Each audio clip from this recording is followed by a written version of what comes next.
Hello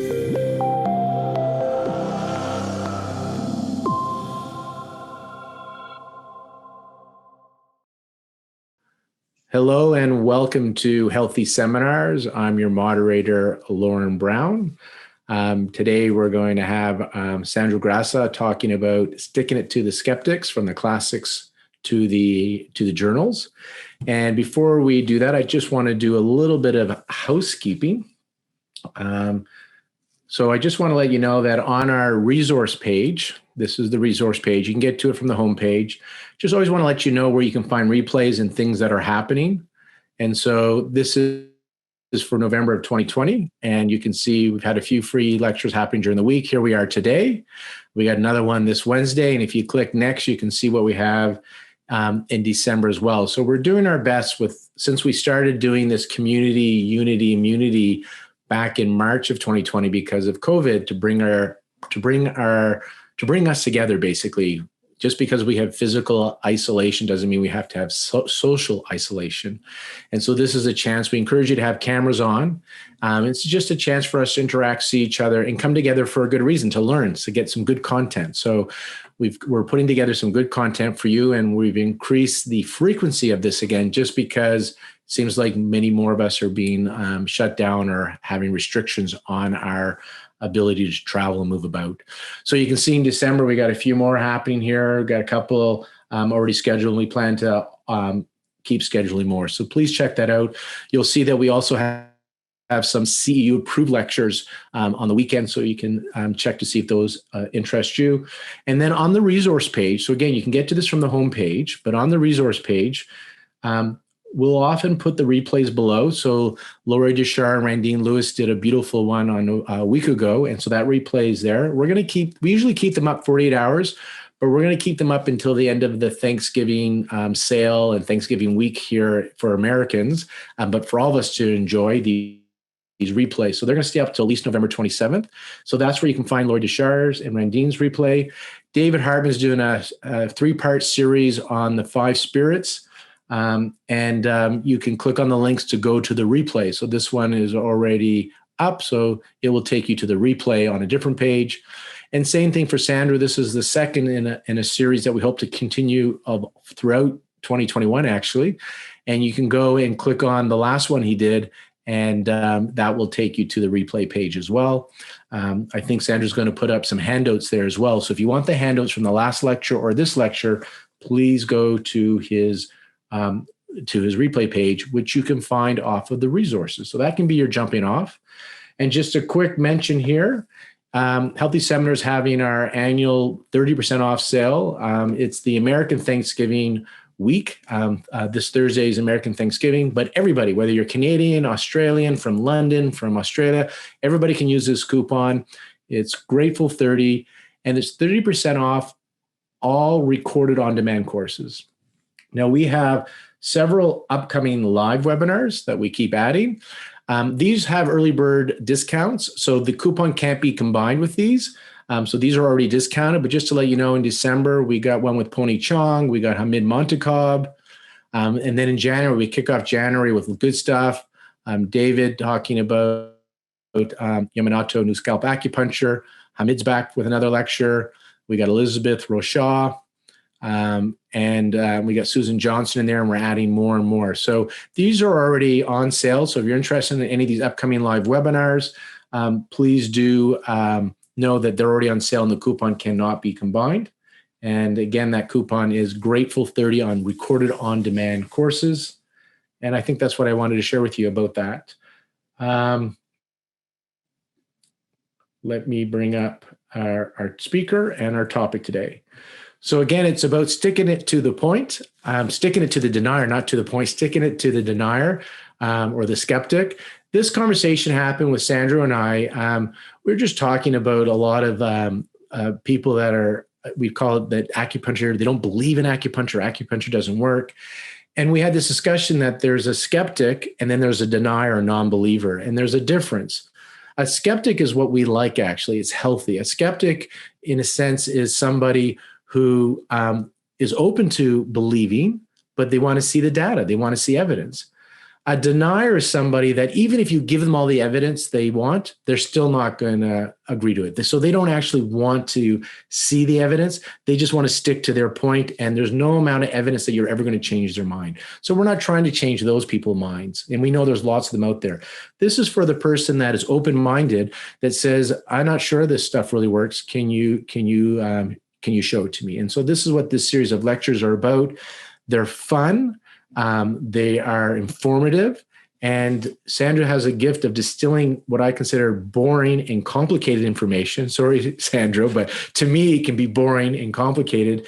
And he has a way of distilling it so it's not boring, so it's fun and informative and non-intimidating.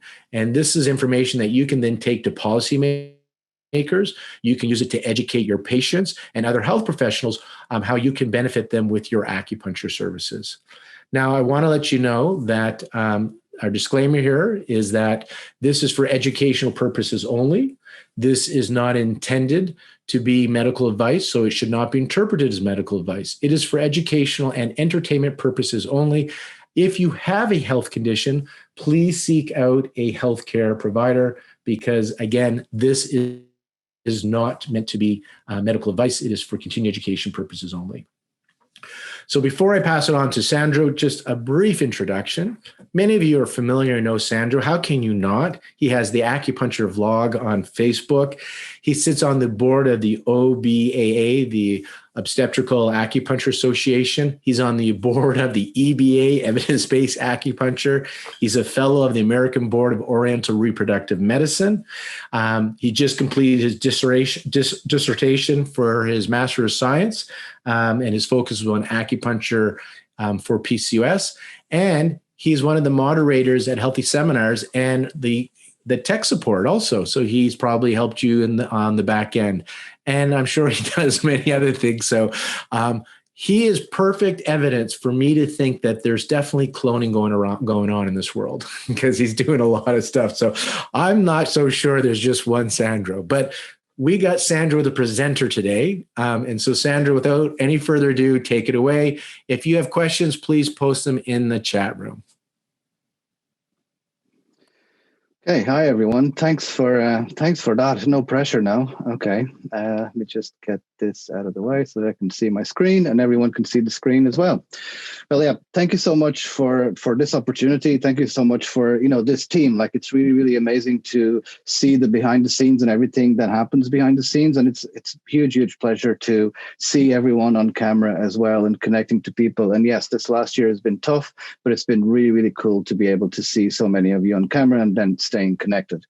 So yeah, it's true. So we started this idea of even with the title, it's not necessarily that we want to focus on this all the time and the skeptics or the deniers, but I just thought it was interesting because for me as well, when I started on the board of evidence-based acupuncture, it was a little bit intimidating at times to think about these people that were posting stuff online, and then how would you reply to them, and they could be a little bit intimidating. So it became kind of like a learning process and just trying to understand the difference and not being afraid of taking on one of those comments. And I'm going to start with that actually, and just giving, I suppose, another quick disclaimer here that this is not about any particular skeptic or denier. I'm going to give an example on screen, and that's kind of like, I suppose, they do the same thing with us. When we do something, they screenshot and put stuff on screen. So I'm not pointing the finger at anyone. I'm just going to give an example. And if you were here before,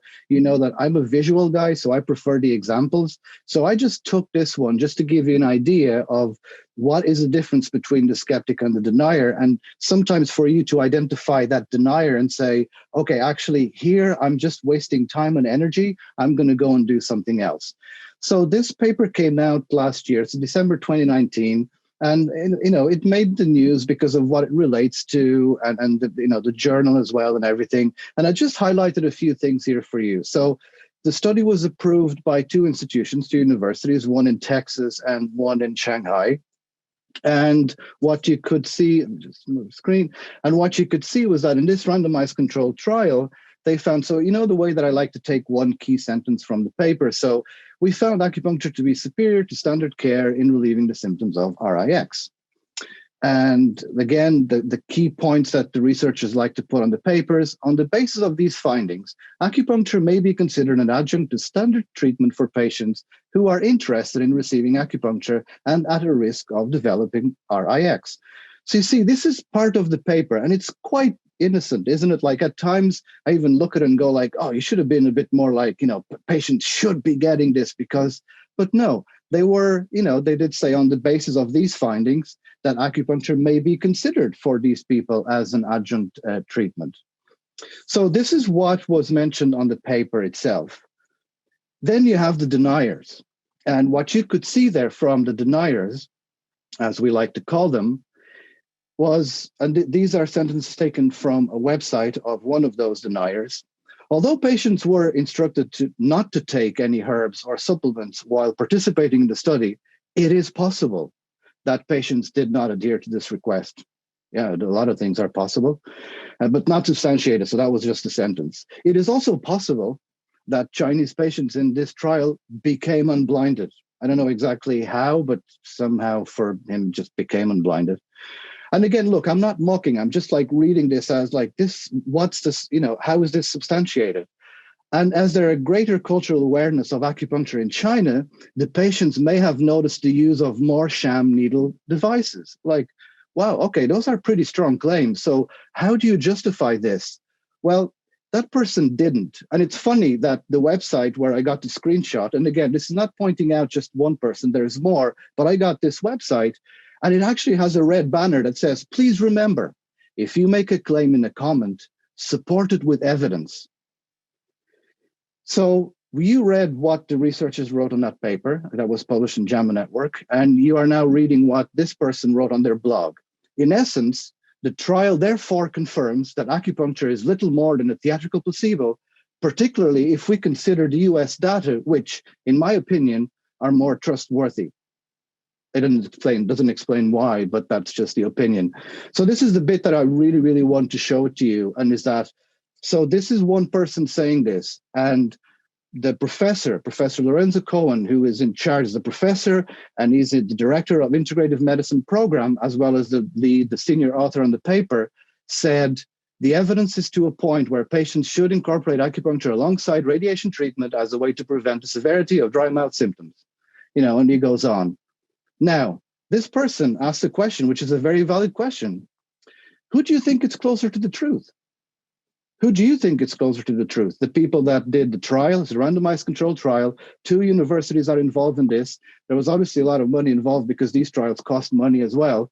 And on the paper, they had to substantiate. And the way that they describe it was that given the evidence that the paper shows, maybe patients should consider this, right? Or this person just writing about, and it could be anyone. Again, don't think about the name. Just think about this could be anyone. Just throwing stuff out there that, oh, maybe it's because they were Chinese, or maybe they became unblinded, but not justifying that. So who do you think is closer to the truth? Is it these people at the University of Texas and the University in Shanghai? Or is it someone that just doesn't want to listen to anything? So the other question there is, who would you then spend your time trying to talk about the findings from that paper? Because clearly in one of those scenarios, they just didn't want to listen to what you were saying. So let's go, and again, because this is not about the name, let's go and address that. So one of the things that was mentioned there, and you hear this a lot, is that, oh, research from China doesn't matter because it's from China, so it must be biased. Where we need to see that evidence, because at the moment, there isn't that evidence that we have seen, and it's pretty much equal everywhere. It's not perfect, but it's pretty much equal everywhere. And on the EBA website, we have this paper from 2017, which was published in the Clinical Epidemiology Journal. And it did show, it was comparing methodological and reporting quality of systematic reviews from China and from the US, and showed that the quality was the same for both countries. Even with a reporting bias, which is an issue for everywhere, it did state that, yeah, it is an issue. And look, yeah, hands up for the research and say we need to address that. But there wasn't any country in particular that was more than the other. So where are they getting this information that from China is no good? So how can you do this? How can you go and break this down and not be afraid of just looking a little bit deeper into these papers and see where are they coming from? Are they good quality or not? It's relatively simple, and once you do it a few times, you will get used to it. It's like anything else. When you started in acupuncture school or TCM school, you didn't, that first week, that first month was pretty tough. But then once you start dealing with those terms and doing different things, it became normal, right? So it's the same thing.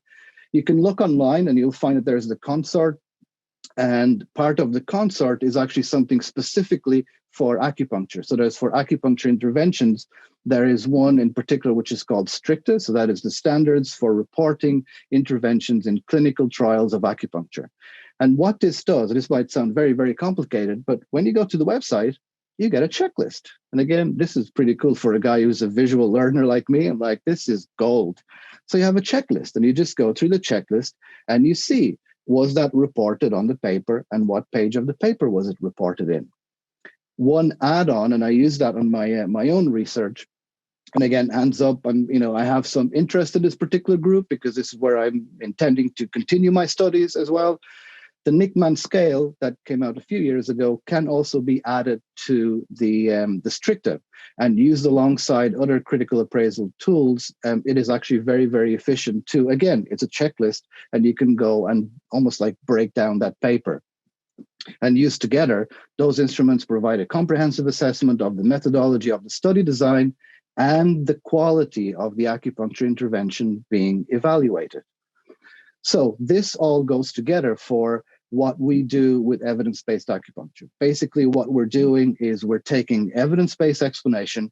It could be, again, people kind of think that it has to be scientific or it has to be from a paper. As long as it's evidence-based, we just want to make sure that we can trace it back and that it's substantial, it's solid.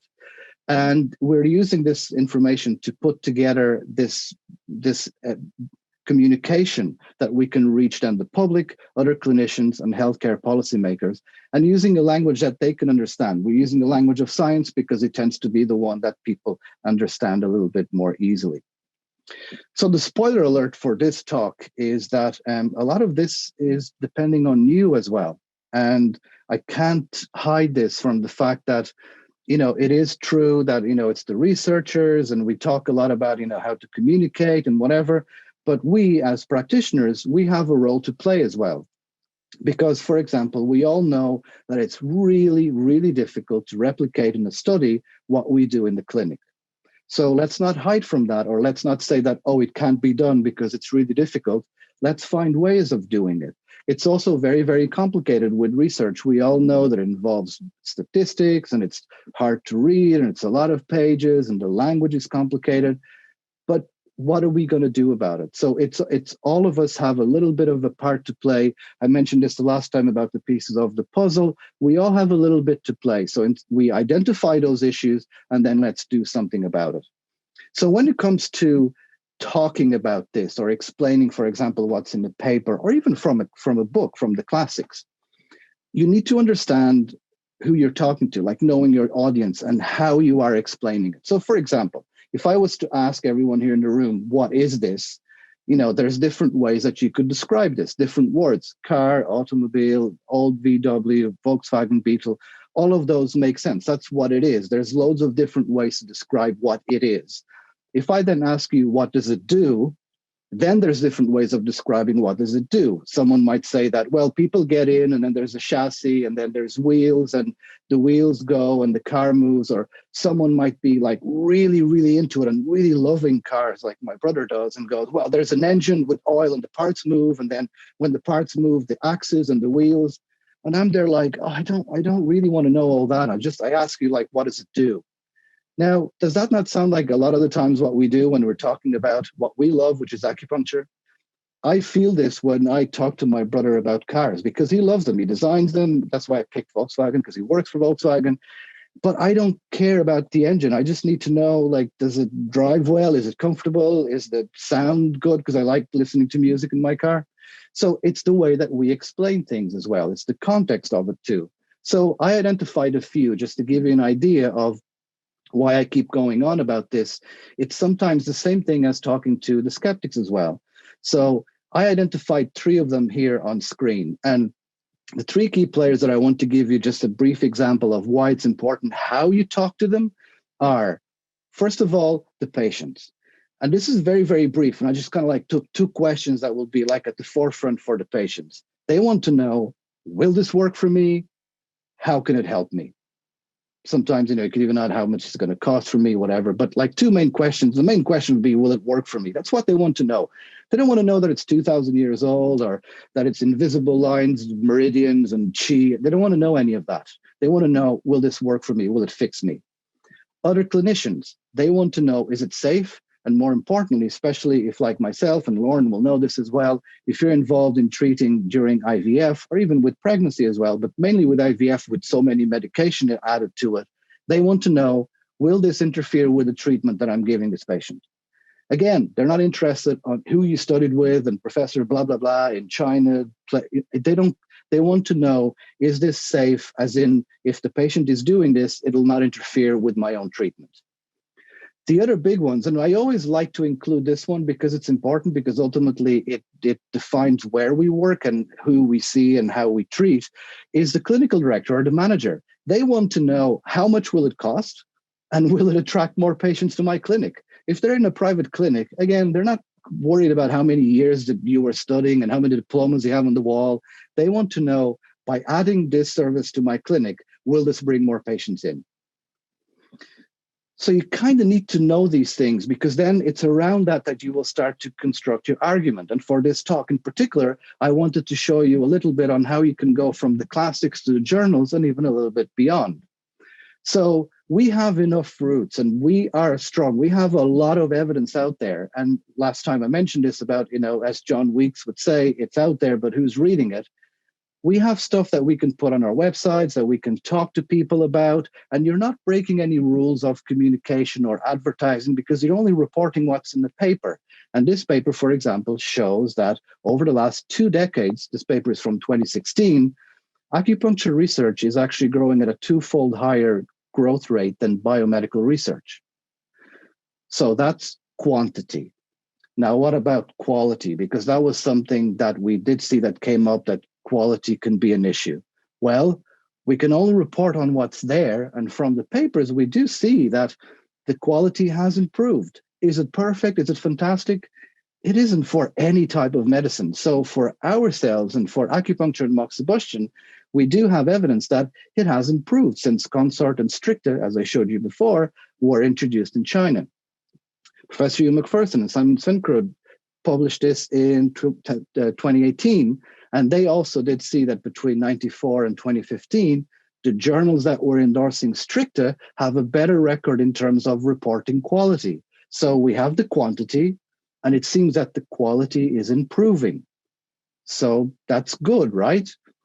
Do you have to then just be all scientific and ignore all the stuff you learned from TCM and just be like really, really talking about papers only? I don't think so, and I don't do that. And I actually like papers like these. I really, really like to, it's almost like the outside the box, because you're reading so many RCTs and like complicated papers, and then you read something like this and you go like, wow, this really makes you think about it. So Stephen Birch, 2019, wrote this paper, and he was trying to introduce the concept of health improvement. Now think about it. We talk about this in the clinics all the time, right? Like health improvement versus the patient comes in when something is broken, and then you have to fix it. And that's a little bit more difficult, right? It's easier if we are working towards health improvement. A lot of the times, healthcare policymakers don't understand that, right? There could be even clinical directors that don't understand that. They're just there with the doors open, waiting for patients to go in when something goes wrong. So here's a paper introducing the concept of health improvement. And then you read through and you take stuff that, again, you can use on your website, you can use on your literature, because you're not advertising, you're reporting what the paper is saying. And what they're saying is, and look, this is something I mentioned before, look at how important it is to have these 1 or 2 key sentences added to the paper. It is possible that certain forms of pattern identification-based treatment approaches, that is a very scientific and a very English long words way, sorry, I'm Portuguese, but of saying that, we individualize the patient. We treat by pattern. It's not just, the blood say that you have X, so I'm going to treat you for that. So you see that? Pattern identification-based treatment approaches are efficient at producing these kind of effects. And again, introducing that concept of using acupuncture in health improvement and what kinds of modeling and research approaches might be useful for investigating this. So that's like a key sentence to bring forward on what is known on the standing on the shoulders of giants, that then you can take this paper and say, as Stephen Birch mentioned before, and then you take it from there. And that's part of us as clinicians being involved in research as well, being involved in the research design. Here's another step forward. So you go from the classics to the journals and then to the community. So this is very, very recent, and it's more Europe-based, but you can get this in the Journal of Chinese Medicine. And during the last year, the last few months, that has been really, really difficult in the UK, they had this idea of a group of acupuncturists in the south of England decided to offer acupuncture to NHS workers. That's the National Health Service in the UK. And they were offering this acupuncture service to the people that were pretty much like overstretched and working crazy hours. And what was really cool was that this was out just on the last edition in October, and that just before it went to press, they got news that one of the NH trusts that were mentioned in this article, they announced that based on the positive results from the project, they have allocated a budget for their staff to have further treatment. How cool is that? It's an idea. It's a group of acupuncturists that put something together and just go for it and write about it so that it's then on the proper, it's in a journal that everybody else can see and then can go and replicate. We said the classics to the journals to the community. Now let's go from the classics to the journals to the hospitals. You might have seen this a few weeks ago because it kind of made the news as well. And, a lot of us published this on social media as well. And that was this particular paper. This was an abstract that was presented that was traditional acupuncture and battlefield acupuncture used for veterans before surgery. And what they found was that those that were getting the acupuncture were getting less pain and therefore significant fewer opioids after the procedure as well. And again, take these key sentences that the people that are involved in the studies take out of it as well. And there's the lead author of the paper saying that clearly it is crucial to have multiple options for treating pain. And acupuncture is an excellent alternative. It is safe, cost-effective, and it works. So let's just go back a bit and let's just remind us of what was the question again? Who do you think it's closer to the truth? Are you any closer now to answer this question?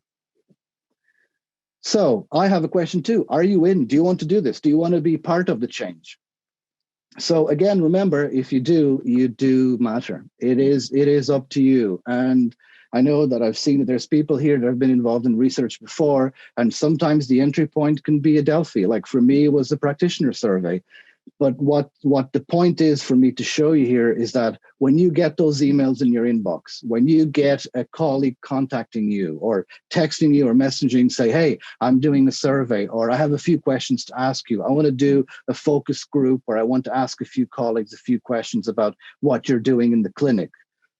Answer those calls, answer those emails, reply to those surveys. It's 5 or 10 minutes of your time, and look at how much you can gain. Go back to 2012, a Delphi process was used, and you can see that was Professor Caroline Smith and the team. You can see Jane Littleton was involved in that as well. And what they wanted to find out from us, from practitioners, was to find out what treatments, what call it protocols, I don't like the word, but what they were using for women that were going through IVF treatment. Oops, sorry, I just clicked the wrong button. From that consensus, from finding out that information from the patient. So the researchers were there as the sponge, just getting all that information and then breaking it down, getting to consensus. I think it was 80% consensus on the points that were used for those different stages of the IVF treatment. From those points came a randomized controlled trial, came secondary outcomes on anxiety and quality of life, came the famous, now everybody knows about the systematic review and meta-analysis, and that information from the RCTs can now also be fed towards the Cochrane review. So when we're asking for, oh, there's not enough evidence, or we want systematic reviews, or we want meta-analysis, we want Cochrane reviews, it's the Delphi, it's those emails that end up in your inbox, is the text from your colleagues saying that, can you help me out and fill in the survey? That's where it starts. So it depends on you. It depends on all of us. So again, it doesn't matter if you're an acupuncturist, a researcher, or both. It doesn't matter whereabouts in the pyramid you are, you still have to obey this rule of standing on the shoulders of giants and helping each other out as you go along. Because the papers will feed on one another and the information from the papers will feed on one another. Here's another example. Again, I told you I like examples. I'm a visual learner. April 2009, Professor Hugh McPherson got the grant to do the study. 2013, the randomized controlled trial was out. It fed into having a Cochrane review for acupuncture for depression and having a systematic review and meta-analysis on acupuncture for depression. It was also used because it was acupuncture for depression. Part of that information was used towards yet another study looking at antenatal depression. And that was a pragmatic randomized controlled trial. And again, remember what I said to you last time? It was a small study, but it's really interesting the findings that they got from it. Individual tailored depression-oriented acupuncture significantly reduced depression, stress, and distress in pregnant women. Now, it was trying to do more like what we do in the clinic, and that was by having a protocol that was developed by the principal researcher, looking at traditional East Asian medicine theories and treatment strategies, a 3-stage semi-standardized flexible protocol, a sufficiently flexible root and branch style treatment approach. So trying to be pragmatic and trying to, again, replicate what happens in the clinic, right?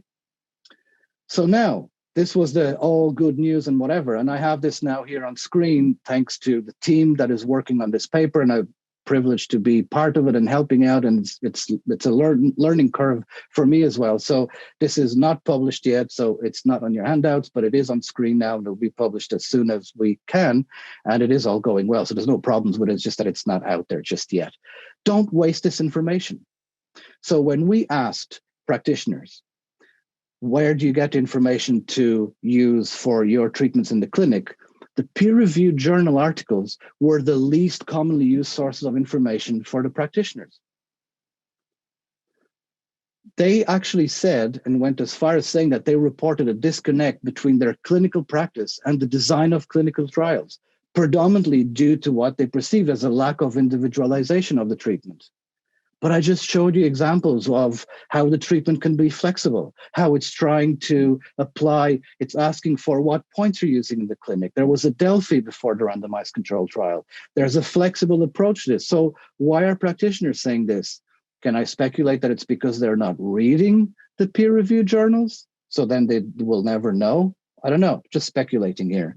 But it makes me sad because there is so much information out there, and we've seen now from 2 of the presentations how much is out there, and then it's not being used. So the idea from the paper and like the key sentences would be that improving research literacy, what we're doing here, and the engagement, what you are doing here, so thank you for being here, is vital. And this will require support from both educational institutions. Thank you so much, Health Seminars. Thank you, Lauren, for making this available, and the professional bodies. Speak to your professional body. Actually, there's someone who is here, it doesn't matter who it is, but seeing one of the presentations from last week that I was doing as part of EBA and contacting the association and saying, hey, could we have this as part of our association as well? That's how you change things, one piece of the jigsaw puzzle at a time. By doing this, this would support the ability to understand, critique, and subsequently feel confident as to when to implement research in their practice. So in other words, fixing this problem here, that the peer-reviewed journal articles are not being used. So we all matter. We're all part of this. There's no difference between the practitioner, the researcher, and there's a lot of us out there that are practitioner researchers. So remember from last time, I said that there's already a lot of it out there. We're not going to be the first ones doing this. There is a lot of government health institutions, national guidelines, medical specialty groups already recommending the use of acupuncture. There are papers that you can rely on. You can get information out there looking at how important, even from the Western medical side of things, they're looking at acupuncture and seeing that, hey, maybe this will be really a good idea to have in the clinic and build bridges between the two of us. You know, having having these two sides talking to one another and presenting their points and communicating, we're not going to be the first ones doing it. So let's read what's out there and let's use that information to move forward. Now, word of caution, it is a long road. Like I showed you that paper on the antenatal depression, and there's 2016, that was the study protocol. Then you had more stuff being written as a qualitative study. You had another qualitative study out of it, or, is in the development. And then finally, you have the pragmatic randomized control trial. It takes time. You don't just fix it just like that with one paper, but we need to start somewhere, and we all need to do something. So let's do it. Right? Let's do it, and let's all acknowledge that we're all in this. So I put it here because the next sentence will show you that it involves patients, along with practitioners, service providers, and policymakers. So taking the time to stop, listen, and learn from all of us, that might make all the difference when it comes to translating the results of traditional, complementary, alternative, and integrative medicine clinical trials research into practice and policy. So can you do it? Can you go out there and stand on the shoulders of giants? 5 years ago, I didn't think I could do it. When I started acupuncture school, I didn't think I could do it. Like we've all been there. We've all been through situations where we didn't think we could do it. But what it takes is to start doing something. So here's a start. Audit your clinic. There's something called MyMop. You can find it online. Audit your clinic. Don't just have it, I treated 3 patients last year, or I treated a patient that got better. You won't remember, and it's not valid. Use the scales, use the MyMop, and audit your clinic. You can find it online now as well. There's something called AcuTrack that uses the principle of MyMop as well, and now you can do it online. But do something. I'll leave you with this. I'm thinking about John McDonnell now. John Hubacher will be the next one here doing, a talk on something like this, like talking about science and talking about how science can actually help explaining acupuncture as well. And this very, very short story, when we put out the evidence summary for plantar fasciitis, I was traveling from Dublin to San Diego to the conference, and I stopped like 2 times, I think it was. And every time that I stopped and I turned on my phone, we had emails saying that the evidence is not great. Why did you put this one out? The previous one was the acupuncture for pain, and it was great, and it was loads of evidence, and the evidence was great. Why did you put this one out? And I was like, well, it's plantar fasciitis, a tricky one. Like, you're using acupuncture and it's for the inflammation, and there's it does help, and the evidence is not great. So one of the nights, it was the first time of meeting John in person. I knew about him because of the study that is there. Check that out. It's really, really cool. And he came over and he said, like, what's going on? Are you okay? Like, you look a bit down. And I said, look, there's all these emails coming in, and, Mel only arrives tomorrow, and then I'm going to have to tell her that, people are not happy because, the evidence is not great. And you can see him like a big guy with the big hands, and he puts his hand around me and he said to me, Sandro, the evidence doesn't have to be great. It just has to be the best there is. And that's what I leave you with. You just have to be the best there is and do the best you can. So it's your turn now to go out there and, hey, let's change the world one jigsaw piece of the puzzle at a time. Thank you so much for your time. And yeah, if you have any questions, please feel free to send them over. Thank you, Sandro. Thank you very much. All right, at this time, I would invite you guys to open your mics, and let's send some gratitude to Sandro here. And then community, feel free to ask questions. Feel free to talk amongst yourselves. Open your mics. Yeah, you should be able to do it. Yep, I hope that's working. Thank you, Sandro. Thanks, Healthy Seminars. Thanks so much, Sandro. Hi, David. Thank you, Sandro. Everybody. Thanks, Sandro. Thanks, Sandro. Again. Thank you, Sandro. Thank you. Thank you. Thank you. Thank you. It's been great. Thanks for coming to Healthy Seminars. Thanks for tuning in. Sandro, thank you very much for putting this lecture together. And then thank you, Sandra, for doing the tech before and after this. And Lorianne, thank you for being tech in the background during this as well. It's nice to see everybody's friendly faces.